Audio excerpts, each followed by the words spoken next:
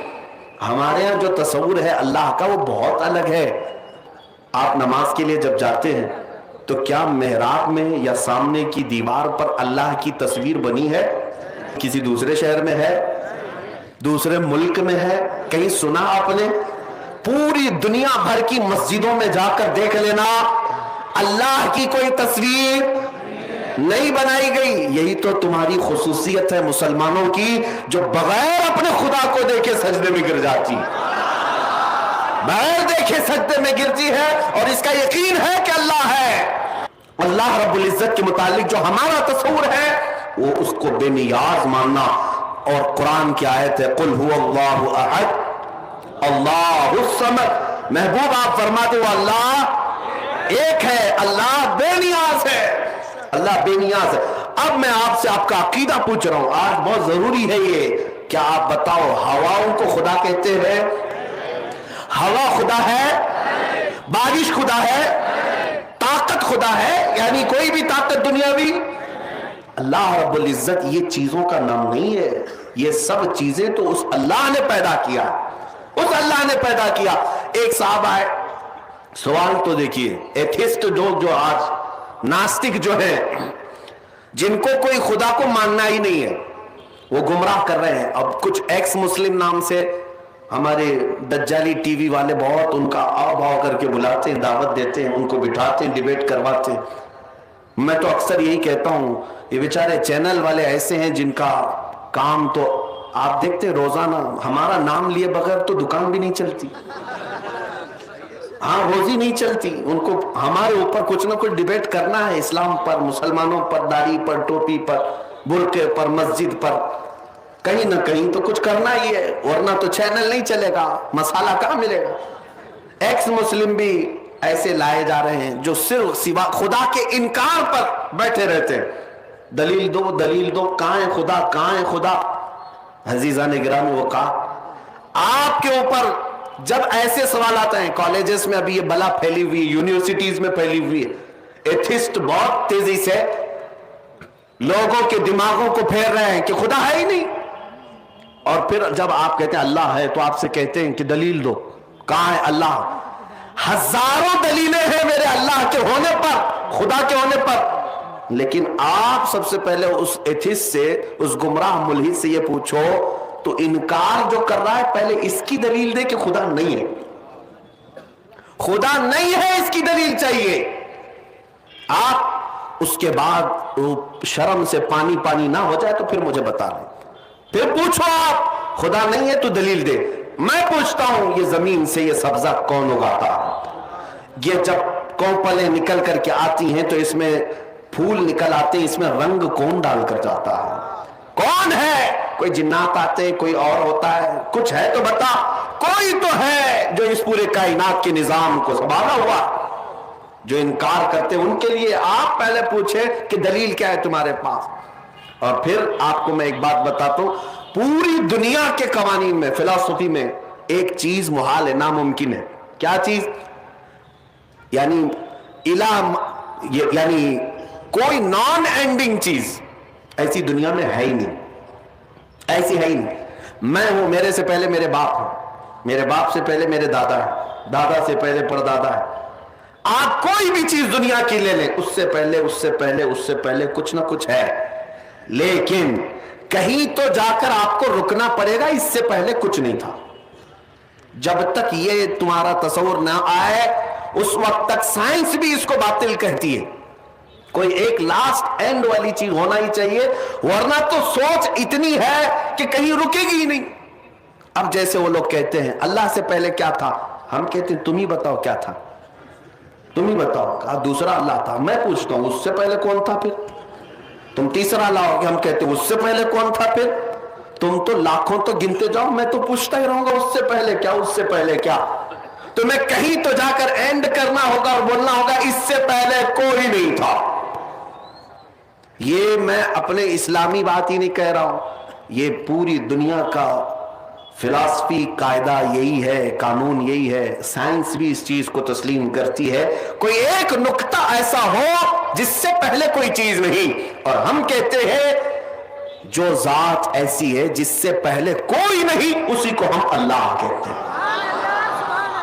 ایک میں آپ کو مثال بتا دوں، ایک خلیفہ کے پاس سوال ہوا اور کچھ مولانا لوگ تھے بیچارے نئے طلبہ تھے، ان کے پاس ایک معتزلی آیا اور اس نے ان کو گمراہ کرنے کے لیے ایسی بات کیا، آپ بتاؤ، میں ابھی آپ سے سوال کرتا ہوں، اللہ ہر شے پر قدرت رکھتا ہے یا نہیں؟ اللہ ہر چیز پر قادر ہے، ہر ممکن شے پر ہم کہتے ہیں، لیکن ابھی میں آپ سے سوال کر رہا ہوں، اس نے بھی یہی مولانا لوگوں سے سوال کیا، ہر چیز پر قدرت رکھتا ہے، تمہارا یقین ہے؟ سبوں نے کہا یقین ہے، اللہ قادر ہے۔ اس نے کہا تو پھر وہ اللہ اس پر بھی قادر ہوگا کہ اپنی طرح ایک دوسرا اللہ پیدا کرے؟ ظاہر سی بات ہے نہیں پیدا کر سکتا۔ اگر آپ کہو گے تو وہ کہیں گے کہ پھر تو تم قادر نہیں مانتے اللہ کو۔ اللہ قادر ہے تو گویا کہ دوسرا بھی پیدا کر سکتا ہے۔ پھنسا دیا۔ کچھ لوگ سوچنے لگے کہ کیا جواب دیں۔ وہ آئے، اپنے وقت کے ایک صوفی درویش بزرگ تھے، ان کے پاس کہنے لگے، ایسے وہاں کے معتزلی گمراہ کہنے لگے کہ اللہ قادر ہے تو اپنی طرح ایک دوسرا بھی بنا سکتا ہے، دوسرا بھی بنا سکتا ہے۔ بہت اہم نقطہ میں آپ کے سامنے رکھ رہا ہوں، سنیے۔ تو انہوں نے کہا کہ یہ کون سا سوال ہے؟ کہا ہم اس کا جواب نہیں دے سکے۔ انہوں نے بہت ڈانٹا اور کہا اس کا جواب میرے گھر میں کام کرنے والے لوگ دے دیں گے۔ کہا کہ اتنا علم رکھتے؟ کہا ہاں۔ ایک کام کرنے والے کو انہوں نے بھیجا خلیفہ کے پاس، بلاؤ اس کو جو سوال کیا ہے، معتزلی گمراہ ملحد۔ اس نے کہا کہ اللہ قادر ہے تو اپنی طرح ایک دوسرا بھی پیدا کر سکتا ہے، دوسری طرح پیدا کر سکتا ہے، قادر ہے۔